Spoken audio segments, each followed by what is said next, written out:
Hello बच्चों, welcome to our channel personal tutor. तो मैं आपको पढ़ाऊंगी chapter 7 motion, force and work. तो मोशन क्या होता है, फोर्स क्या होता है, ये चीज़ें हम पहले के चैप्टर्स में भी समझ चुके हैं और प्रीवियस क्लासेस में भी समझ चुके हैं। मोशन मतलब होता है मूवमेंट ऑफ एन ऑब्जेक्ट, या फिर हम कह सकते हैं डिस्प्लेसमेंट ऑफ एन ऑब्जेक्ट। जब एक ऑब्जेक्ट अपनी जगह से दूसरी जगह में पहुंच जाता है, डिस्प्लेसमेंट हो जाता है, तो हम कहते हैं कि इसमें मूवमेंट हुआ है, यही मोशन होता है। फोर्स, फोर्स क्या होता है? फोर्स मतलब होता है किसी भी चीज़ को पुश करना या फिर उस चीज़ को पुल करना। हम ये नॉर्मल टर्म्स में समझ सकते हैं। और वर्क, वर्क हम कब कहते हैं? जहाँ हमारी एनर्जी लगती है। So we have seen that a change occur in the motion or the shape of an object when a force acts on it. Now let us see how work is done when a force acts. तो हम सब जानते हैं कि किसी भी object में motion या मूवमेंट उस समय होता है जब उसमें फोर्स लगाया जाता है। तो अब नेक्स्ट हम जानते हैं कि फोर्स का और वर्क का क्या कनेक्शन है। तो सबसे पहला टॉपिक है डिस्टेंस एंड डिस्प्लेसमेंट। तो इसके पहले यहाँ जो डेफिनेशन दिया मैं वो आपको बताना चाहूँगी। Distance, the length of the route actually travelled by a moving object irrespective of the direction is called distance, and distance is a scalar quantity. मतलब एक ऑब्जेक्ट ने कितना लेंथ एक्चुअली ट्रेवल किया है मूव करके, वो होता है उसका डिस्टेंस। अब डिस्प्लेसमेंट क्या होता है? The minimum distance travelled by a moving body in one direction from the original point two reach the final point. Displacement मतलब होता है एक एक बॉडी ने, एक ऑब्जेक्ट ने मिनिमम डिस्टेंस जो ट्रैवल किया है एक जगह जहाँ से उसने स्टार्ट किया था और फाइनल पॉइंट तक पहुँचने में, उसे ही डिस्प्लेसमेंट कहा जाता है। अब जो डिस्प्लेसमेंट होता है और जो डिस्टेंस होता है, इन दोनों को हम हमेशा देखते हैं, लेकिन डिस्प्लेसमेंट क्या होता है? वेक्टर क्वांटिटी होती है, और जो डिस्टेंस होता है ये स्केलर क्वांटिटी होती है। So Ranjit's house is at place A. The figure alongside shows the distance traveled by Ranjit to reach his school at D. If we do not take direction into account, we can find that Ranjit traversed a distance equal to AB plus BC plus CD. तो पहले हम ये figure देख लेते हैं। तो रंजीत का घर इस जगह पर है ना। फिर रंजीत को स्कूल जाना था, तो वो बी गया, फिर सी पॉइंट पे गया, फिर डी पॉइंट पे गया, है ना।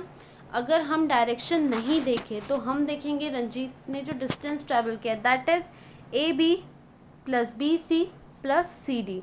However on doing this his displacement was equal to A D. Ranjit's displacement from his house to the school is shown in this picture with the broken line AD. AD is the minimum distance along the straight line from Ranjit's house to the school. तो हम इस picture से ये समझ सकते हैं कि रंजीत ने जो डिस्प्लेसमेंट किया है वो ये है, AD है। मतलब ये जो 1000 मीटर दिया है ये इसका डिस्प्लेसमेंट है, मतलब ये मिनिमम डिस्टेंस है एक स्ट्रेट लाइन में जो रंजीत को उसके घर से उसके स्कूल तक जाने में लगता। अब उसने जो ये 500 मीटर गया, फिर 700 मीटर गया, फिर वो फिर से कितना 300 मीटर गया, ये उसका डिस्टेंस होता है। ठीक है। अब नेक्स्ट टॉपिक है स्पीड एंड वेलोसिटी। तो सबसे पहले जानते हैं वेलोसिटी क्या होती है। Velocity is the distance travelled bye a body in a specified direction in unit time.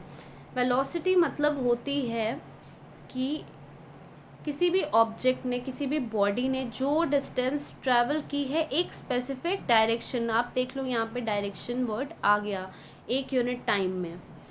Velocity कैसे मेजर की जाती है? Displacement upon period of time required for the displacement. इसमें हम डिस्प्लेसमेंट लेते हैं, इसमें हम डिस्टेंस नहीं लेते हैं। क्यों? क्योंकि डिस्टेंस में डायरेक्शन नहीं होता है, डिस्प्लेसमेंट में डायरेक्शन होता है। तो When we say that speed of a car is 40 km per hour, there is no need to specify the direction, but to predict whether a storm will reach a particular place or not. A mention of its direction is essential. तो जब हम कहते हैं कि एक car की speed 40 kilometre है एक घंटे में, तो यहाँ हमें उसका डायरेक्शन बताने की कोई ज़रूरत नहीं होती है। लेकिन यदि हम ये प्रेडिक्ट करते हैं कि अच्छा इस एरिया में तूफ़ान आ रहा है, तो वो इतनी स्पीड से आ रहा है, इतनी वेलोसिटी से आ रहा है, तो यहाँ पे बहुत इम्पॉर्टेंट होता है हमारा ये बताना कि उसका डायरेक्शन क्या होगा और उसका डायरेक्शन कैसा होगा। ये चीज़ इम्पॉर्टेंट हो जाती है। The unit of speed or velocity is written as meter per second. Let us now use the above formula to find out Ranjit's velocity and speed when he goes to school as shown in the figure 7.2. तो हम क्या निकालेंगे, रंजीत की velocity निकालेंगे और उसकी speed लगाएंगे जब वो ऊपर जो फिगर में हमें डिस्टेंस और जो टाइम वगैरह दिया हुआ है उसके हिसाब से।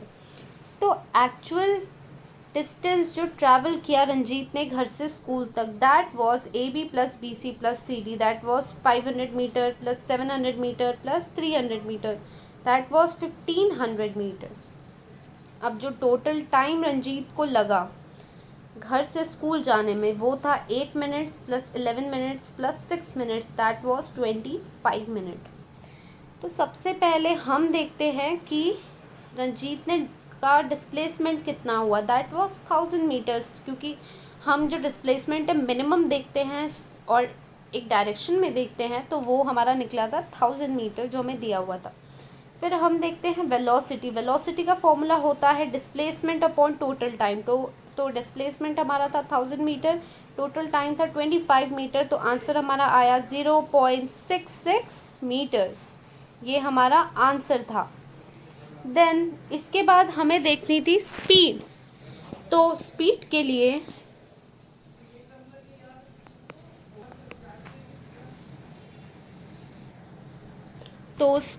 लिए फॉर्मूला था distance travelled upon total time, तो that was 1500 metre upon 25 minutes, तो आंसर हमारा आया 1 मीटर पर सेकेंड। अब क्या है, रंजीत ने स्ट्रेट रूट नहीं लिया, Ranjit did not take the straight route, तो मिनिमम जो डिस्टेंस था वो उसने यूज़ नहीं किया, इसीलिए वेलोसिटी और स्पीड का जो मैग्नीट्यूड है वो अलग आया। अगर वो स्ट्रेट रूट लेता तो मैग्नीट्यूड दोनों का सेम आता। Now average velocity and instantaneous velocity. The velocity of an object can change even while it is moving along a straight line. अगर एक ऑब्जेक्ट एक स्ट्रेट लाइन में चल रहा है तब भी उसकी वेलोसिटी चेंज हो सकती है। Suppose that a truck is covering a distance of 40 km from A to D in a straight line. That is, its displacement will be 40 kilometers. मतलब एक ट्रक ने 40 किलोमीटर्स क्या किया, कवर किया ए से डी तक, तो उसका डिस्प्लेसमेंट तो हो जाएगा 40 kilometre. If it requires all together 1 hour for this, it's average velocity is 40 kilometre per hour. और यदि उसे ये डिस्टेंस कवर करने में 1 घंटे लगे तो हम कहेंगे कि उसकी वेलोसिटी थी 40 kilometre per our. However if the truck travel the 10 kilometer distance AB in 10 minutes, BC in 20 minutes, CD in 30 minutes, then velocity for the distance AB हम अलग निकालेंगे, that will be 60 kilometer per hour. Now reduce the velocities for the distances BC and CD. We see that velocity of the truck is different in different segments of the road. और फिर ऐसे ही जैसे हमने AB का निकाला वैसे ही हम BC का निकालेंगे, CD का निकालेंगे, तो हमको क्या दिखेगा, हर डिस्टेंस पे अलग अलग वेलोसिटी में वो ट्रक चल रही है। तो इसीलिए हम कहेंगे कि भले ही उसने इतना डिस्टेंस कवर किया पर उसकी वेलोसिटी बार बार चेंज हो रही थी। However the average velocity for the entire route AD is 40 kilometre per hour. लेकिन उसकी जो एवरेज वेलोसिटी रहेगी वो 40 किलोमीटर पर आवर ही रहेगी। The velocity at a particular moment of time is called instantaneous velocity. और किसी भी ऑब्जेक्ट की पर्टिकुलर टाइम में जो वेलोसिटी होती है उसे ही हम कहते हैं instantaneous velocity. The instantaneous velocity can be different at different times. तो इससे मैं आपको एक एग्जांपल से समझाती हूँ कि आप ए से बी गए, बी से सी गए, सी से डी गए। अब ए से बी में आपकी जो वेलोसिटी थी that was 60 kilometre per hour. Then B से सी में आपकी जो वेलोसिटी थी that was 40 kilometre per hour. और फिर सी से डी में जो वेलोसिटी थी वो थी 10 किलोमीटर पर आवर। तो आपकी ये वेलोसिटीज़ चेंज हुई, तो हम कहेंगे ए से बी में जो आपकी वेलोसिटी थी 60 किलोमीटर पर आर, ये वेलोसिटी आपकी उस समय की इंस्टेंटेनियस वेलोसिटी है। देन बी से सी में आपकी जो वेलोसिटी थी 30 किलोमीटर